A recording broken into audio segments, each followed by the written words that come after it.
ವಿಜಯೋತ್ಸವದಲ್ಲಿ 11 ಅಮಾಯಕರು ಬಲಿಯಾಗೋದು. ಕಾಲ್ತುಳಿತ ಘಟನೆಗೆ ಸಂಬಂಧಪಟ್ಟಂತೆ ಇದೀಗ ವಿರೋಧ ಪಕ್ಷದ ನಾಯಕ ಆರ್ ಅಶೋಕ್ ಆಡಿಯೋ ಬಾಂಬ್ ಒಂದನ್ನು ಸಿಡಿಸಿದ್ದಾರೆ. ಈ ಆಡಿಯೋ ಕಾಲ್ತುಳಿತ ಘಟನೆಗೆ ಸರ್ಕಾರವೇ ಕಾರಣ ಅನ್ನೋ ಆರೋಪಕ್ಕೆ ಮತ್ತಷ್ಟು ಪುಷ್ಟಿ ನೀಡ್ತಾ ಇದೆ.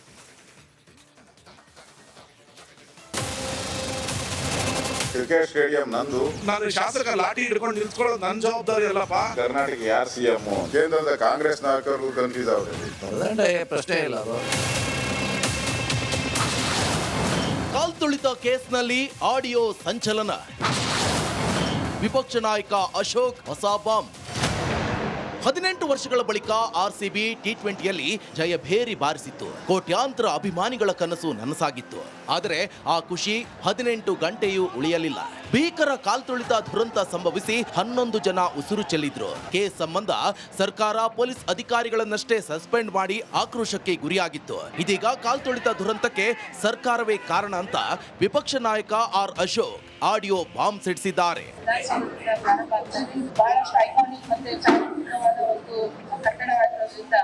ಒಂದೇ ದಿನ ಎರಡೆರಡು ಕಾರ್ಯಕ್ರಮಕ್ಕೆ ಭದ್ರತೆ ಒದಗಿಸೋದು ಕಷ್ಟ ಅಂತ ವಿಧಾನಸೌಧ ಭದ್ರತಾ ಡಿಸಿಪಿ ಕರಿಬಸನಗೌಡ ಡಿಪಿಆರ್ ಕಾರ್ಯದರ್ಶಿ ಸತ್ಯವತಿಗೆ ಪತ್ರದ ಮೂಲಕ ತಿಳಿಸಿದ್ರು. ಕಾರ್ಯಕ್ರಮ ನಡೆಸಿದ್ರು. ದುರಂತದ ಬಳಿಕ ಪೊಲೀಸರನ್ನೇ ಹರಕೆ ಕುರಿ ಮಾಡಿದ್ರು. ಇದೀಗ ಸತ್ಯವತಿ ಮಾತನಾಡಿರುವ ಆಡಿಯೋವನ್ನ ಆರ್ ಅಶೋಕ್ ರಿಲೀಸ್ ಮಾಡಿದ್ದಾರೆ. ಬಹಳಷ್ಟು ಐಕಾನಿಕ್ ಮತ್ತೆ ಚಾರಿತ್ರಿಕವಾದ ಒಂದು ಕಟ್ಟಡವಾಗಿರೋದ್ರಿಂದ ಇಲ್ಲಿಂದ ಪ್ರಾರಂಭ ಮಾಡೋದಕ್ಕೆ ಇಚ್ಛೆ ಪಟ್ಟಿದ್ದಾರೆ. KCA ರೆಪ್ರೆಸೆಂಟೇಟಿವ್ಸ್ ನಮ್ಗೆ ಹೇಳಿದ್ದು. ಈಗ ನಾವು ಅವ್ರಿಗೆ ನಂತರ ಒಂದು ಫೆಸಿಲಿಟೇಷನ್ ನಾವು ಮಾಡಬೇಕು ಅಂತ ಮಾಡಿದ್ದೀವಿ ಕರ್ನಾಟಕ ಸರ್ಕಾರದ ವತಿಯಿಂದ.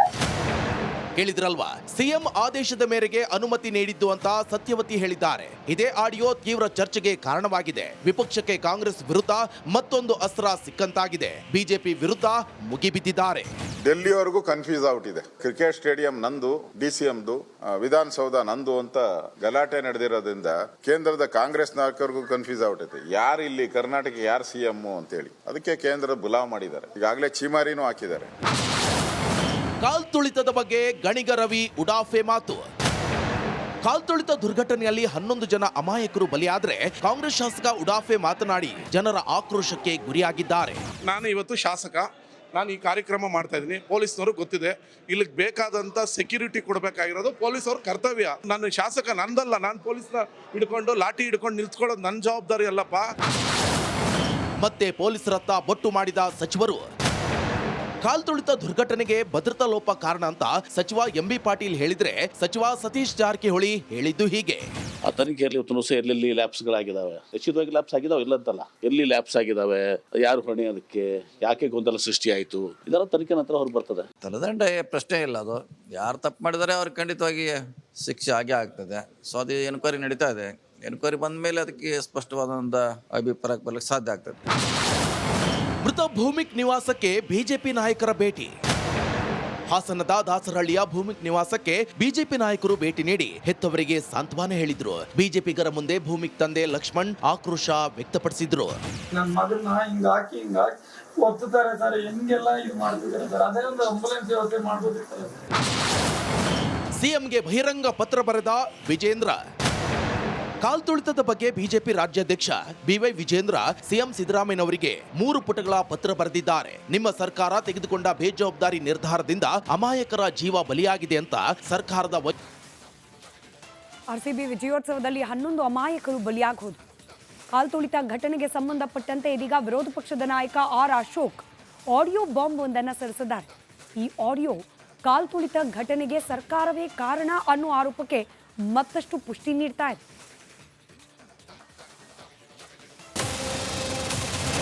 ಕ್ರಿಕೆಟ್ ಸ್ಟೇಡಿಯಂ ನಂದು, ನಾನು ಶಾಸಕ ಲಾಠಿ ಹಿಡ್ಕೊಂಡು ನಿಲ್ಸ್ಕೊಳ್ಳೋದು ನನ್ನ ಜವಾಬ್ದಾರಿ ಅಲ್ಲಪ್ಪ. ಕರ್ನಾಟಕ ಯಾರು ಸಿಎಂ? ಕೇಂದ್ರದ ಕಾಂಗ್ರೆಸ್ ನಾಯಕರಿಗೂ ಕನ್ಫ್ಯೂಸ್ ಆಗುತ್ತೆ. ಪ್ರಶ್ನೆ ಇಲ್ಲ. ಕಾಲ್ತುಳಿತ ಕೇಸ್ನಲ್ಲಿ ಆಡಿಯೋ ಸಂಚಲನ. ವಿಪಕ್ಷ ನಾಯಕ ಅಶೋಕ್ ಹೊಸ ಬಾಂಬ್. 18 ವರ್ಷಗಳ ಬಳಿಕ ಆರ್ಸಿಬಿ ಟಿ20ಯಲ್ಲಿ ಜಯಭೇರಿ ಬಾರಿಸಿತ್ತು. ಕೋಟ್ಯಾಂತರ ಅಭಿಮಾನಿಗಳ ಕನಸು ನನಸಾಗಿತ್ತು. ಆದರೆ ಆ ಖುಷಿ 18 ಗಂಟೆಯೂ ಉಳಿಯಲಿಲ್ಲ. ಭೀಕರ ಕಾಲ್ತುಳಿತ ದುರಂತ ಸಂಭವಿಸಿ 11 ಜನ ಉಸಿರು ಚೆಲ್ಲಿದ್ರು. ಕೇಸ್ ಸಂಬಂಧ ಸರ್ಕಾರ ಪೊಲೀಸ್ ಅಧಿಕಾರಿಗಳನ್ನಷ್ಟೇ ಸಸ್ಪೆಂಡ್ ಮಾಡಿ ಆಕ್ರೋಶಕ್ಕೆ ಗುರಿಯಾಗಿತ್ತು. ಇದೀಗ ಕಾಲ್ತುಳಿತ ದುರಂತಕ್ಕೆ ಸರ್ಕಾರವೇ ಕಾರಣ ಅಂತ ವಿಪಕ್ಷ ನಾಯಕ ಆರ್ ಅಶೋಕ್ ಆಡಿಯೋ ಬಾಂಬ್ ಸಿಡಿಸಿದ್ದಾರೆ. ಬಹಳಷ್ಟು ಐಕಾನಿಕ್ ಮತ್ತೆ ಚಾರಿತ್ರಿಕವಾದ ಒಂದು ಕಟ್ಟಡವಾಗಿರೋದ್ರಿಂದ ಒಂದೇ ದಿನ ಎರಡೆರಡು ಕಾರ್ಯಕ್ರಮಕ್ಕೆ ಭದ್ರತೆ ಒದಗಿಸೋದು ಕಷ್ಟ ಅಂತ ವಿಧಾನಸೌಧ ಭದ್ರತಾ ಡಿಸಿಪಿ ಕರಿಬಸನಗೌಡ ಡಿಪಿಆರ್ ಕಾರ್ಯದರ್ಶಿ ಸತ್ಯವತಿಗೆ ಪತ್ರದ ಮೂಲಕ ತಿಳಿಸಿದ್ರು. ಕಾರ್ಯಕ್ರಮ ನಡೆಸಿದ್ರು. ದುರಂತದ ಬಳಿಕ ಪೊಲೀಸರನ್ನೇ ಹರಕೆ ಕುರಿ ಮಾಡಿದ್ರು. ಇದೀಗ ಸತ್ಯವತಿ ಮಾತನಾಡಿರುವ ಆಡಿಯೋವನ್ನ ಆರ್ ಅಶೋಕ್ ರಿಲೀಸ್ ಮಾಡಿದ್ದಾರೆ. ಬಹಳಷ್ಟು ಐಕಾನಿಕ್ ಮತ್ತೆ ಚಾರಿತ್ರಿಕವಾದ ಒಂದು ಕಟ್ಟಡವಾಗಿರೋದ್ರಿಂದ ಇಲ್ಲಿಂದ ಪ್ರಾರಂಭ ಮಾಡೋದಕ್ಕೆ ಇಚ್ಛೆ ಪಟ್ಟಿದ್ದಾರೆ. KCA ರೆಪ್ರೆಸೆಂಟೇಟಿವ್ಸ್ ನಮ್ಗೆ ಕೇಳಿದ್ದು, ಈಗ ನಾವು ಅವ್ರಿಗೆ ನಂತರ ಒಂದು ಫೆಸಿಲಿಟೇಷನ್ ನಾವು ಮಾಡಬೇಕು ಅಂತ ಯೋಚನೆ ಮಾಡಿದ್ದೀವಿ ಕರ್ನಾಟಕ ಸರ್ಕಾರದ ವತಿಯಿಂದ. ಕೇಳಿದ್ರಲ್ವಾ, ಸಿಎಂ ಆದೇಶದ ಮೇರೆಗೆ ಅನುಮತಿ ನೀಡಿದ್ದು ಅಂತ ಸತ್ಯವತಿ ಹೇಳಿದ್ದಾರೆ. ಇದೇ ಆಡಿಯೋ ತೀವ್ರ ಚರ್ಚೆಗೆ ಕಾರಣವಾಗಿದೆ. ವಿಪಕ್ಷಕ್ಕೆ ಕಾಂಗ್ರೆಸ್ ವಿರುದ್ಧ ಮತ್ತೊಂದು ಅಸ್ತ್ರ ಸಿಕ್ಕಂತಾಗಿದೆ. ಬಿಜೆಪಿ ವಿರುದ್ಧ ಮುಗಿಬಿದ್ದಿದ್ದಾರೆ. ಡೆಲ್ಲಿವರೆಗೂ ಕನ್ಫ್ಯೂಸ್ ಔಟಿದೆ. ಕ್ರಿಕೆಟ್ ಸ್ಟೇಡಿಯಂ ನಂದು, DCMದು, ವಿಧಾನಸೌಧ ನಂದು ಅಂತ ಗಲಾಟೆ ನಡೆದಿರೋದ್ರಿಂದ ಕೇಂದ್ರದ ಕಾಂಗ್ರೆಸ್ ನಾಯಕರಿಗೂ ಕನ್ಫ್ಯೂಸ್ ಔಟ್ ಐತೆ. ಯಾರು ಇಲ್ಲಿ ಕರ್ನಾಟಕ ಯಾರು CM ಅಂತೇಳಿ ಅದಕ್ಕೆ ಕೇಂದ್ರ ಬುಲಾವ್ ಮಾಡಿದ್ದಾರೆ. ಈಗಾಗಲೇ ಚೀಮಾರಿನೂ ಹಾಕಿದ್ದಾರೆ. ಕಾಲ್ತುಳಿತದ ಬಗ್ಗೆ ಗಣಿಗ ರವಿ ಉಡಾಫೆ ಮಾತು. ಕಾಲ್ತುಳಿತ ದುರ್ಘಟನೆಯಲ್ಲಿ 11 ಜನ ಅಮಾಯಕರು ಬಲಿಯಾದ್ರೆ ಕಾಂಗ್ರೆಸ್ ಶಾಸಕ ಉಡಾಫೆ ಮಾತನಾಡಿ ಜನರ ಆಕ್ರೋಶಕ್ಕೆ ಗುರಿಯಾಗಿದ್ದಾರೆ.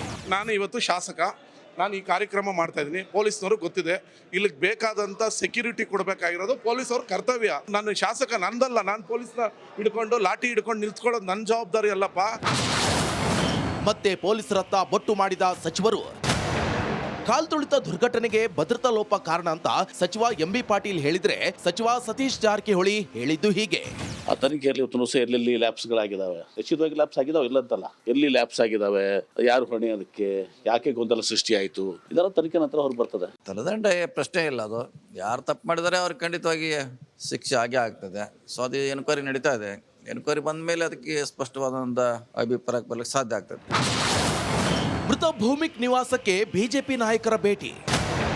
ಹಾಸನದ ದಾಸರಹಳ್ಳಿಯ ಭೂಮಿಕ್ ನಿವಾಸಕ್ಕೆ ಬಿಜೆಪಿ ನಾಯಕರು ಭೇಟಿ ನೀಡಿ ಹೆತ್ತವರಿಗೆ ಸಾಂತ್ವನ ಹೇಳಿದ್ರು. ಬಿಜೆಪಿಗರ ಮುಂದೆ ಭೂಮಿಕ್ ತಂದೆ ಲಕ್ಷ್ಮಣ್ ಆಕ್ರೋಶ ವ್ಯಕ್ತಪಡಿಸಿದ್ರು. ನನ್ನ ಮಗನ್ನ ಹಿಂಗಾಗಿ ಒತ್ತುತ್ತಾರೆ ಸರ್, ಹೆಂಗೆಲ್ಲ ಇದು ಮಾಡ್ತಿದ್ದಾರೆ ಸರ್. ಅದೇ ಒಂದು ಆಂಬುಲೆನ್ಸ್ ವ್ಯವಸ್ಥೆ ಮಾಡ್ಬೋದಿತ್ತು. ಸಿಎಂಗೆ ಬಹಿರಂಗ ಪತ್ರ ಬರೆದ ವಿಜೇಂದ್ರ. ಕಾಲ್ತುಳಿತದ ಬಗ್ಗೆ ಬಿಜೆಪಿ ರಾಜ್ಯಾಧ್ಯಕ್ಷ BY ವಿಜೇಂದ್ರ ಸಿಎಂ ಸಿದ್ದರಾಮಯ್ಯನವರಿಗೆ 3 ಪುಟಗಳ ಪತ್ರ ಬರೆದಿದ್ದಾರೆ. ನಿಮ್ಮ ಸರ್ಕಾರ ತೆಗೆದುಕೊಂಡ ಬೇಜವಾಬ್ದಾರಿ ನಿರ್ಧಾರದಿಂದ ಅಮಾಯಕರ ಜೀವ ಬಲಿಯಾಗಿದೆ ಅಂತ ಸರ್ಕಾರದ ವೈಫಲ್ಯ. RCB ವಿಜಯೋತ್ಸವದಲ್ಲಿ 11 ಅಮಾಯಕರು ಬಲಿಯಾಗಿ ಹೋದರು. ಕಾಲ್ತುಳಿತ ಘಟನೆಗೆ ಸಂಬಂಧಪಟ್ಟಂತೆ ಇದೀಗ ವಿರೋಧ ಪಕ್ಷದ ನಾಯಕ ಆರ್ ಅಶೋಕ್ ಆಡಿಯೋ ಬಾಂಬ್ ಒಂದನ್ನು ಸಿಡಿಸಿದ್ದಾರೆ. ಈ ಆಡಿಯೋ ಕಾಲ್ತುಳಿತ ಘಟನೆಗೆ ಸರ್ಕಾರವೇ ಕಾರಣ ಅನ್ನೋ ಆರೋಪಕ್ಕೆ ಮತ್ತಷ್ಟು ಪುಷ್ಟಿ ನೀಡ್ತಾ ಇದೆ.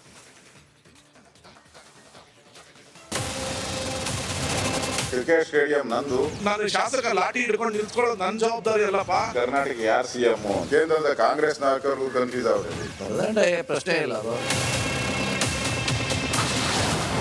ಕಾಲ್ತುಳಿತ ಕೇಸ್ನಲ್ಲಿ ಆಡಿಯೋ ಸಂಚಲನ. ವಿಪಕ್ಷ ನಾಯಕ ಅಶೋಕ್ ಹೊಸ ಬಾಂಬ್. 18 ವರ್ಷಗಳ ಬಳಿಕ RCB T20ಯಲ್ಲಿ ಜಯಭೇರಿ ಬಾರಿಸಿತ್ತು. ಕೋಟ್ಯಾಂತರ ಅಭಿಮಾನಿಗಳ ಕನಸು ನನಸಾಗಿತ್ತು. ಆದರೆ ಆ ಖುಷಿ 18 ಗಂಟೆಯೂ ಉಳಿಯಲಿಲ್ಲ. ಭೀಕರ ಕಾಲ್ತುಳಿತ ದುರಂತ ಸಂಭವಿಸಿ 11 ಜನ ಉಸಿರು ಚೆಲ್ಲಿದ್ರು. ಕೇಸ್ ಸಂಬಂಧ ಸರ್ಕಾರ ಪೊಲೀಸ್ ಅಧಿಕಾರಿಗಳನ್ನಷ್ಟೇ ಸಸ್ಪೆಂಡ್ ಮಾಡಿ ಆಕ್ರೋಶಕ್ಕೆ ಗುರಿಯಾಗಿತ್ತು. ಇದೀಗ ಕಾಲ್ತುಳಿತ ದುರಂತಕ್ಕೆ ಸರ್ಕಾರವೇ ಕಾರಣ ಅಂತ ವಿಪಕ್ಷ ನಾಯಕ ಆರ್ ಅಶೋಕ್ ಆಡಿಯೋ ಬಾಂಬ್ ಸಿಡಿಸಿದ್ದಾರೆ. ಬಹಳಷ್ಟು ಐಕಾನಿಕ್ ಮತ್ತೆ ಚಾರಿತ್ರಿಕವಾದ ಒಂದು ಕಟ್ಟಡವಾಗಿರೋದ್ರಿಂದ ಒಂದೇ ದಿನ ಎರಡೆರಡು ಕಾರ್ಯಕ್ರಮಕ್ಕೆ ಭದ್ರತೆ ಒದಗಿಸೋದು ಕಷ್ಟ ಅಂತ ವಿಧಾನಸೌಧ ಭದ್ರತಾ ಡಿಸಿಪಿ ಕರಿಬಸನಗೌಡ ಡಿಪಿಆರ್ ಕಾರ್ಯದರ್ಶಿ ಸತ್ಯವತಿಗೆ ಪತ್ರದ ಮೂಲಕ ತಿಳಿಸಿದ್ರು. ಕಾರ್ಯಕ್ರಮ ನಡೆಸಿದ್ರು. ದುರಂತದ ಬಳಿಕ ಪೊಲೀಸರನ್ನೇ ಹರಕೆ ಕುರಿ ಮಾಡಿದ್ರು. ಇದೀಗ ಸತ್ಯವತಿ ಮಾತನಾಡಿರುವ ಆಡಿಯೋವನ್ನ ಆರ್ ಅಶೋಕ್ ರಿಲೀಸ್ ಮಾಡಿದ್ದಾರೆ. ಬಹಳಷ್ಟು ಐಕಾನಿಕ್ ಮತ್ತೆ ಚಾರಿತ್ರಿಕವಾದ ಒಂದು ಕಟ್ಟಡವಾಗಿರೋದ್ರಿಂದ ಇಲ್ಲಿಂದ ಪ್ರಾರಂಭ ಮಾಡೋದಕ್ಕೆ ಇಚ್ಛೆ ಪಟ್ಟಿದ್ದಾರೆ. KCA ರೆಪ್ರೆಸೆಂಟೇಟಿವ್ಸ್ ನಮ್ಗೆ ಕೇಳಿದ್ದು, ಈಗ ನಾವು ಅವ್ರಿಗೆ ನಂತರ ಒಂದು ಫೆಸಿಲಿಟೇಷನ್ ನಾವು ಮಾಡಬೇಕು ಅಂತ ಯೋಚನೆ ಮಾಡಿದ್ದೀವಿ ಕರ್ನಾಟಕ ಸರ್ಕಾರದ ವತಿಯಿಂದ. ಕೇಳಿದ್ರಲ್ವಾ, ಸಿಎಂ ಆದೇಶದ ಮೇರೆಗೆ ಅನುಮತಿ ನೀಡಿದ್ದು ಅಂತ ಸತ್ಯವತಿ ಹೇಳಿದ್ದಾರೆ. ಇದೇ ಆಡಿಯೋ ತೀವ್ರ ಚರ್ಚೆಗೆ ಕಾರಣವಾಗಿದೆ. ವಿಪಕ್ಷಕ್ಕೆ ಕಾಂಗ್ರೆಸ್ ವಿರುದ್ಧ ಮತ್ತೊಂದು ಅಸ್ತ್ರ ಸಿಕ್ಕಂತಾಗಿದೆ. ಬಿಜೆಪಿ ವಿರುದ್ಧ ಮುಗಿಬಿದ್ದಿದ್ದಾರೆ. ಡೆಲ್ಲಿವರೆಗೂ ಕನ್ಫ್ಯೂಸ್ ಔಟಿದೆ. ಕ್ರಿಕೆಟ್ ಸ್ಟೇಡಿಯಂ ನಂದು, DCMದು, ವಿಧಾನಸೌಧ ನಂದು ಅಂತ ಗಲಾಟೆ ನಡೆದಿರೋದ್ರಿಂದ ಕೇಂದ್ರದ ಕಾಂಗ್ರೆಸ್ ನಾಯಕರಿಗೂ ಕನ್ಫ್ಯೂಸ್ ಔಟೈತೆ. ಯಾರು ಇಲ್ಲಿ ಕರ್ನಾಟಕ ಯಾರು CM ಅಂತೇಳಿ ಅದಕ್ಕೆ ಕೇಂದ್ರ ಬುಲಾವ್ ಮಾಡಿದ್ದಾರೆ. ಈಗಾಗಲೇ ಚೀಮಾರಿನೂ ಹಾಕಿದ್ದಾರೆ. ಕಾಲ್ತುಳಿತದ ಬಗ್ಗೆ ಗಣಿಗ ರವಿ ಉಡಾಫೆ ಮಾತು. ಕಾಲ್ತುಳಿತ ದುರ್ಘಟನೆಯಲ್ಲಿ 11 ಜನ ಅಮಾಯಕರು ಬಲಿಯಾದ್ರೆ ಕಾಂಗ್ರೆಸ್ ಶಾಸಕ ಉಡಾಫೆ ಮಾತನಾಡಿ ಜನರ ಆಕ್ರೋಶಕ್ಕೆ ಗುರಿಯಾಗಿದ್ದಾರೆ. ನಾನು ಇವತ್ತು ಶಾಸಕ, ನಾನು ಈ ಕಾರ್ಯಕ್ರಮ ಮಾಡ್ತಾ ಇದ್ದೀನಿ. ಪೊಲೀಸ್ನವರು ಗೊತ್ತಿದೆ, ಇಲ್ಲಿಗೆ ಬೇಕಾದಂಥ ಸೆಕ್ಯೂರಿಟಿ ಕೊಡಬೇಕಾಗಿರೋದು ಪೊಲೀಸವ್ರ ಕರ್ತವ್ಯ. ನಾನು ಶಾಸಕ ನಂದಲ್ಲ, ನಾನು ಪೊಲೀಸ್ನ ಹಿಡ್ಕೊಂಡು ಲಾಠಿ ಹಿಡ್ಕೊಂಡು ನಿಲ್ಸ್ಕೊಳ್ಳೋದು ನನ್ನ ಜವಾಬ್ದಾರಿ ಅಲ್ಲಪ್ಪ. ಮತ್ತೆ ಪೊಲೀಸರತ್ತ ಬೊಟ್ಟು ಮಾಡಿದ ಸಚಿವರು. ಕಾಲ್ತುಳಿತ ದುರ್ಘಟನೆಗೆ ಭದ್ರತಾ ಲೋಪ ಕಾರಣ ಅಂತ ಸಚಿವ MB ಪಾಟೀಲ್ ಹೇಳಿದ್ರೆ, ಸಚಿವ ಸತೀಶ್ ಜಾರಕಿಹೊಳಿ ಹೇಳಿದ್ದು ಹೀಗೆ. ಆ ತನಿಖೆಯಲ್ಲಿ ಇವತ್ತು ಸಹ ಎಲ್ಲೆಲ್ಲಿ ಲ್ಯಾಪ್ಸ್ಗಳಾಗಿದ್ದಾವೆ, ನಿಶ್ಚಿತವಾಗಿ ಲ್ಯಾಪ್ಸ್ ಆಗಿದಾವೆ, ಇಲ್ಲಂತಲ್ಲ, ಎಲ್ಲಿ ಲ್ಯಾಪ್ಸ್ ಆಗಿದ್ದಾವೆ, ಯಾರು ಹೊಣೆ, ಅದಕ್ಕೆ ಯಾಕೆ ಗೊಂದಲ ಸೃಷ್ಟಿಯಾಯಿತು, ಇದರ ತನಿಖೆ ನಂತರ ಹೊರಗೆ ಬರ್ತದೆ. ತಲೆದಂಡ ಪ್ರಶ್ನೆ ಇಲ್ಲ. ಅದು ಯಾರು ತಪ್ಪು ಮಾಡಿದರೆ ಅವ್ರಿಗೆ ಖಂಡಿತವಾಗಿ ಶಿಕ್ಷೆ ಆಗೇ ಆಗ್ತದೆ. ಸೊ ಅದು ಎನ್ಕ್ವೈರಿ ನಡೀತಾ ಇದೆ. ಎನ್ಕ್ವೈರಿ ಬಂದ ಮೇಲೆ ಅದಕ್ಕೆ ಸ್ಪಷ್ಟವಾದಂಥ ಅಭಿಪ್ರಾಯಕ್ಕೆ ಬರ್ಲಿಕ್ಕೆ ಸಾಧ್ಯ ಆಗ್ತದೆ. ಮೃತ ಭೂಮಿಕ್ ನಿವಾಸಕ್ಕೆ ಬಿಜೆಪಿ ನಾಯಕರ ಭೇಟಿ. ಹಾಸನದ ದಾಸರಹಳ್ಳಿಯ ಭೂಮಿಕ್ ನಿವಾಸಕ್ಕೆ ಬಿಜೆಪಿ ನಾಯಕರು ಭೇಟಿ ನೀಡಿ ಹೆತ್ತವರಿಗೆ ಸಾಂತ್ವನ ಹೇಳಿದ್ರು. ಬಿಜೆಪಿಗರ ಮುಂದೆ ಭೂಮಿಕ್ ತಂದೆ ಲಕ್ಷ್ಮಣ್ ಆಕ್ರೋಶ ವ್ಯಕ್ತಪಡಿಸಿದ್ರು. ನನ್ನ ಮಗನ ಹಿಂಗಾಗಿ ಒತ್ತುತ್ತಾರೆ ಸರ್, ಹೆಂಗೆಲ್ಲ ಇದು ಮಾಡ್ತಿದ್ದಾರೆ ಸರ್. ಅದೇ ಒಂದು ಆಂಬುಲೆನ್ಸ್ ವ್ಯವಸ್ಥೆ ಮಾಡ್ಬೋದಿರ್ತಾರೆ. ಸಿಎಂಗೆ ಬಹಿರಂಗ ಪತ್ರ ಬರೆದ ವಿಜೇಂದ್ರ. ಕಾಲ್ತುಳಿತದ ಬಗ್ಗೆ ಬಿಜೆಪಿ ರಾಜ್ಯಾಧ್ಯಕ್ಷ BY ವಿಜೇಂದ್ರ ಸಿಎಂ ಸಿದ್ದರಾಮಯ್ಯನವರಿಗೆ 3 ಪುಟಗಳ ಪತ್ರ ಬರೆದಿದ್ದಾರೆ. ನಿಮ್ಮ ಸರ್ಕಾರ ತೆಗೆದುಕೊಂಡ ಬೇಜವಾಬ್ದಾರಿ ನಿರ್ಧಾರದಿಂದ ಅಮಾಯಕರ ಜೀವ ಬಲಿಯಾಗಿದೆ ಅಂತ ಸರ್ಕಾರದ ವೈಫಲ್ಯವನ್ನ ಟೀಕಿಸಿದ್ದಾರೆ. Bureau report.